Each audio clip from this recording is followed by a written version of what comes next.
Hey guys, welcome back. So today we're going to be talking about the latest update to the Cab3 app that Lionel has just released with some fixes in it.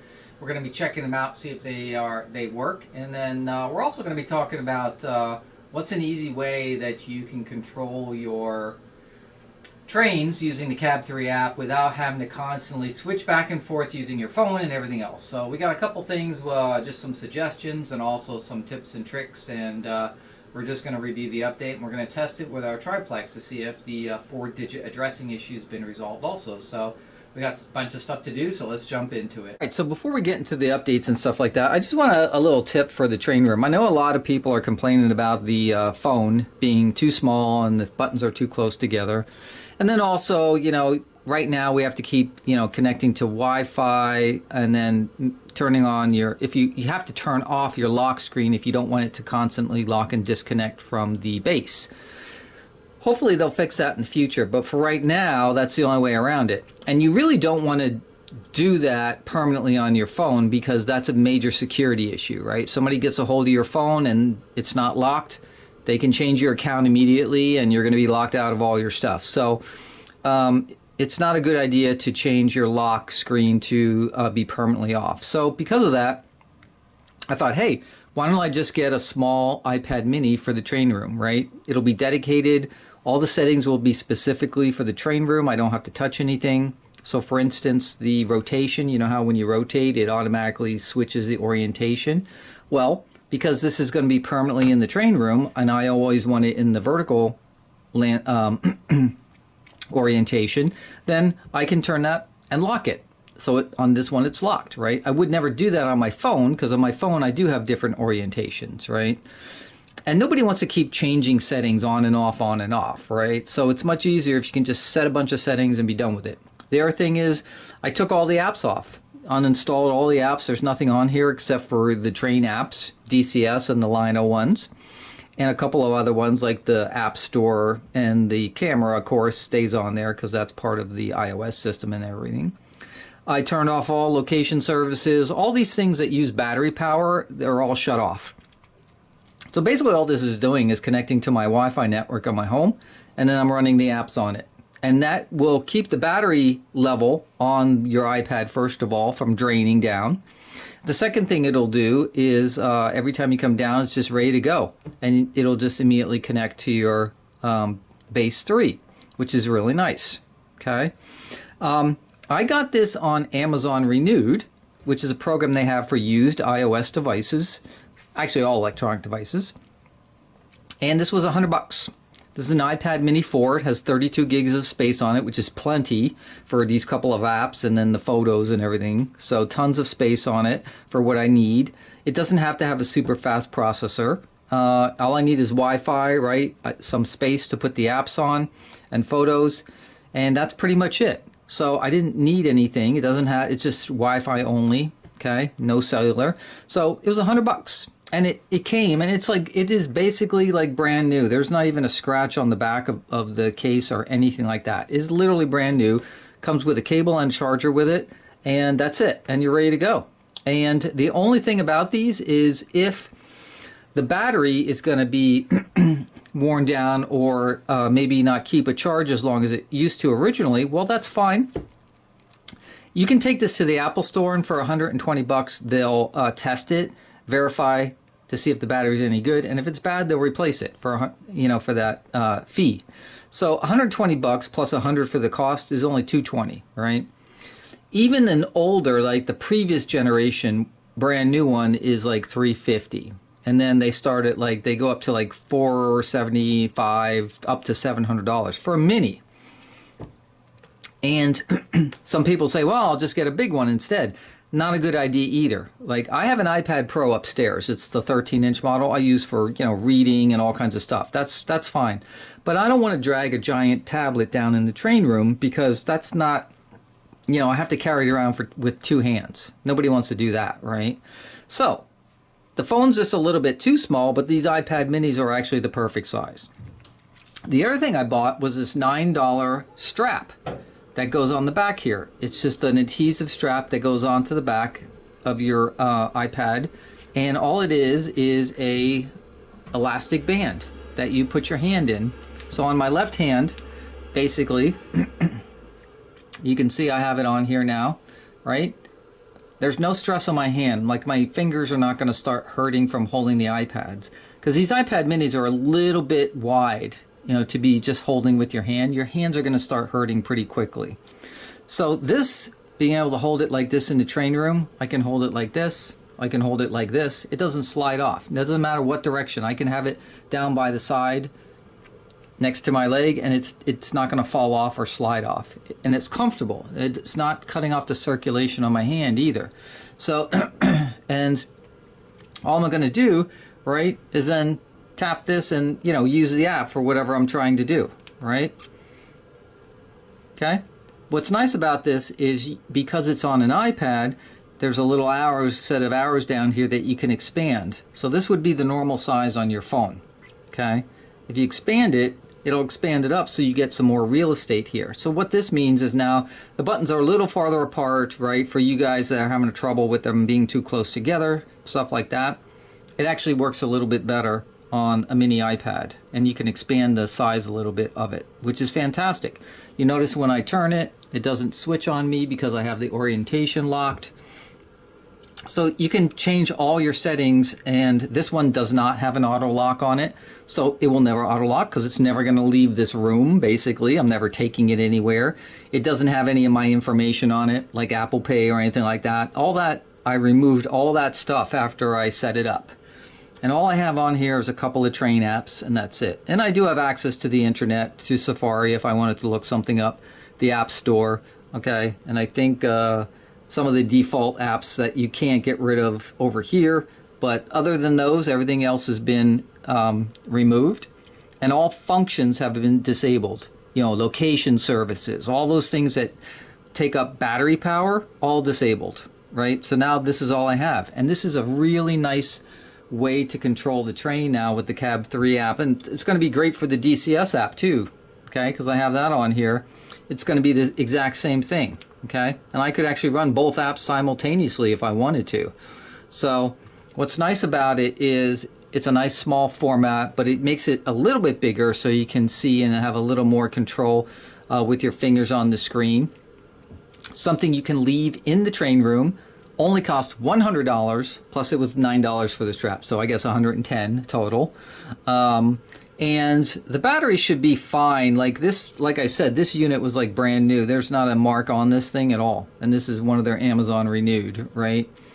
Functions perfectly. I've been running it for a couple days now. There's no issues with it at all.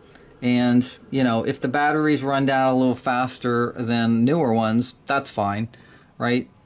You know, if I'm only in the train room a couple hours, I don't need it to last any more than that. And you can just plug it in and recharge it, okay? So far it's been okay, and I haven't run out of juice yet, but I haven't done an 8-hour train running session or anything like that. So, but even so, it's a really nice format, and again, if you get just the strap to hold it, you don't even have to like pinch it or grasp it with your hands, and you'll never get tired. So you can walk around the train room talking to people or whatever, and then occasionally pull it up and just tap on the controls for the Cab3 app and do something with the trains, right? So just a hint, if you're looking for something, try an older iPad mini. Now these iPad mini 4s were 7.9 inches. So the format's a little smaller. The brand new ones I think are 8 something, a little over 8 or something, maybe 8.3 or something like that. So they're a little bit bigger too, but these are kind of nice, right? They have the old home button like they used to have, right? So, but this is really all you need if you want just something to control your trains with all these apps now between MTH and Lionel. All right, so we're going to open up our Cab3 app, and all I did was go out to the App Store and get the latest update, right? Because when I got this, I downloaded it, and so the update is always on the Bluetooth tab here at the bottom. You can see I'm on 1.1.46-156. That's the latest update. So you're just gonna, if you go into your base 3, this is another thing I wish they'd fix, that little, you have to tap that thing like 3 times for it to respond, but Anyway, we've connected. Now, I've already redone all my pictures on this. After I loaded the app and everything, I had to redo all my pictures. And that's another reason, by the way, to get a dedicated device like this, right? Because I can now take this, back it up to iCloud, right?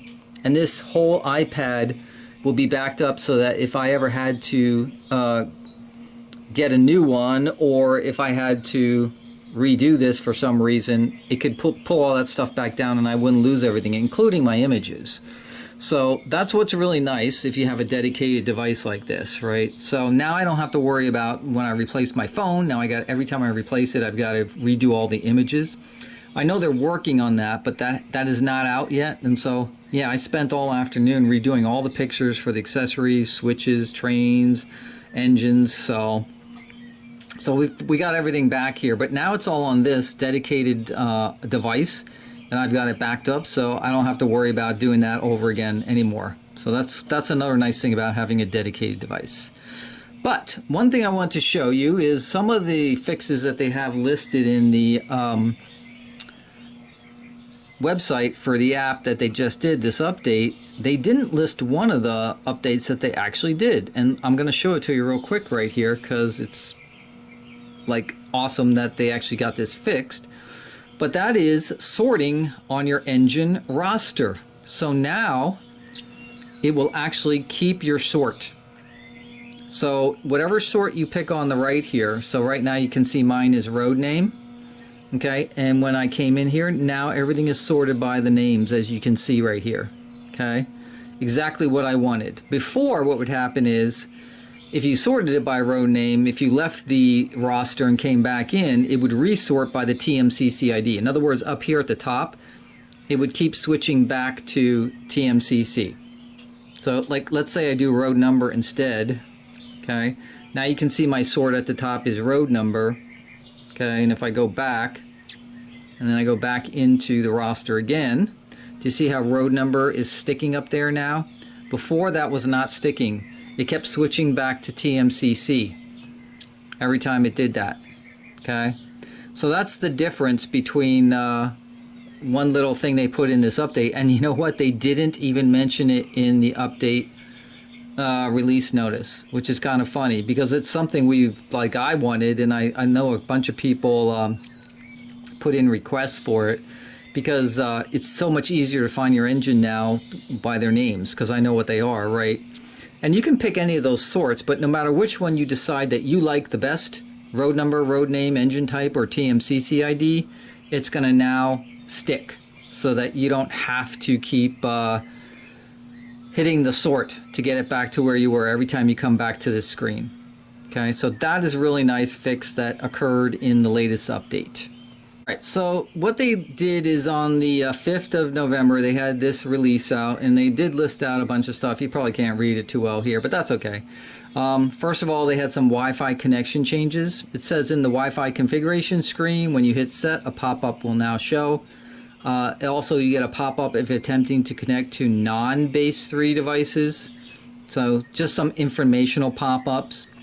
It says there were numerous fixes for 4-digit engine performance, particularly for the Vision Tri-Plex, which we will test out because that was one of the things that they wanted to get out really quickly to help the Triplex users. Okay, so we'll see if the 4-digit is working better now. I know Dave said that they weren't completely finished with everything they wanted to do, but they want to get out a main fix for the 4-digit issue because, and it's not necessarily that you're using the 4 digits, but the technology is now embedded in the engine, and so apparently the code for that was causing some issues with the wheels that you saw on the tenders either going opposite direction or stopping and things like that. So supposedly there's some fixes for that. And then they've got some other things in here like set command now repeats when it's held down. Direction synchronization on the throttle changes.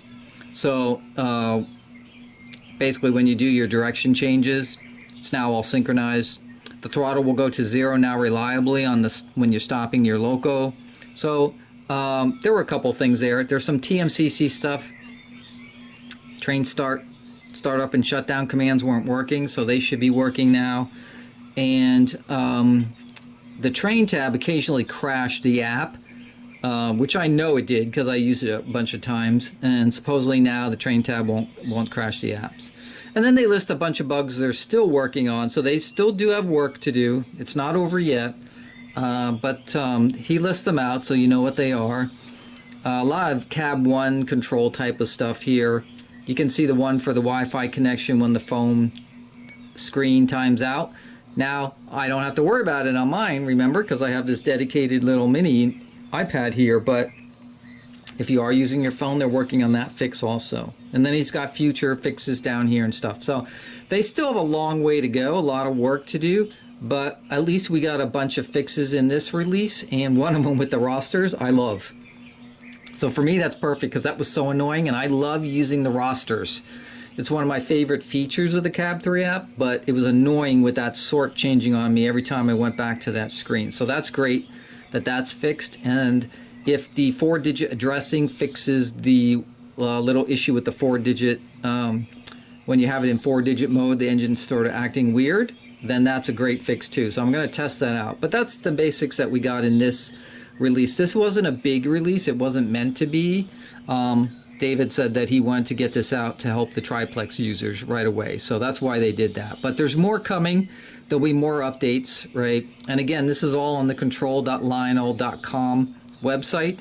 And if you just search for Cab3 app, and as soon as you go to that section, they list all the updates in date order here as you go down the screen. So you can see everything that's on there. So I know it's hard to see on the camera with all the light flashing off the screen here, but it's all there, so go check it out. Alright guys, I got my Triplex here, and I have, let me show you real quick here as soon as I find it on the list. If you look on my roster right here, you can see I have 2 Triplex listed, one under a 4-digit address and one under a 2. We're going to have a separate video on 4-digit addressing so you understand it, but on these engines that have 4-digit addressing, they can have 2 IDs on them. They can have a 2-digit and a 4-digit ID. So I have both. I've been running it with the 2 digits, but now we're running it right now with the 4-digit one, okay? So you can see...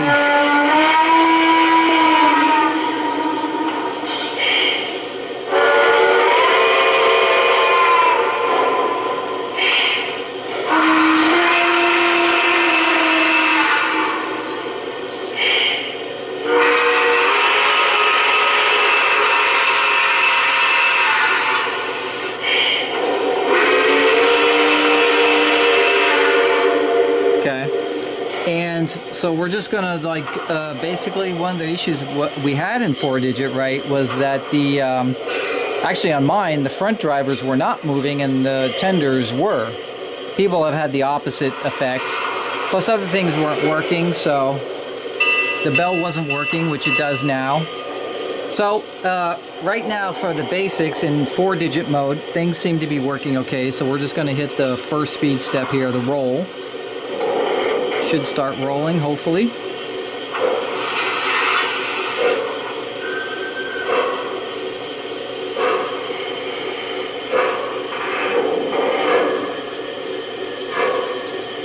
Let's try that again, because it looked like the front drivers weren't moving. Now the rear drivers are not moving. Ah, that's funny. If I hit it twice, then they start going. That's very interesting. Okay, let me back this up here. Let me do a roll again.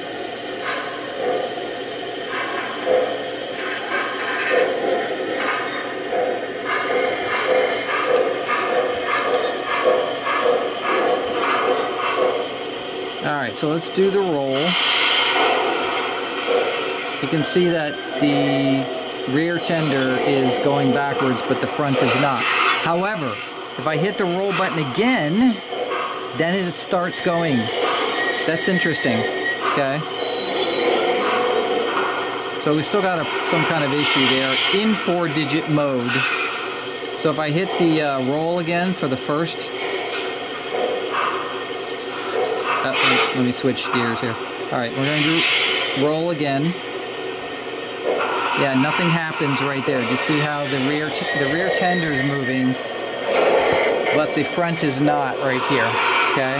However, if I just tap the roll button again, it's like then the engine gets the command, and now it works. So I had to hit the roll button twice. It's like you're doing it for each of the radios. I'm not sure what's going on there, but yeah, it's not quite fixed yet, it looks like. Hey guys, well I hope you enjoyed that video on the latest update for the Cab3 app and some of the fixes and things like that. Also my little sort of tip on buying a used iPad mini, changing all the settings, right, to make it run with the longest battery life, and then, you know, it'll actually work as some workarounds right now until we get the Cab3 app fixed as far as the lock screen and things like that. So, and then you can have this as a dedicated remote control in your train room, and you don't have to mess around with your phone every time you come down and run trains. So, just a little tip in case somebody's interested in those kind of things. So, as always, make sure to subscribe, hit that like button, put your comments down below about this video, and I'll see you guys on the next video. Peace, guys.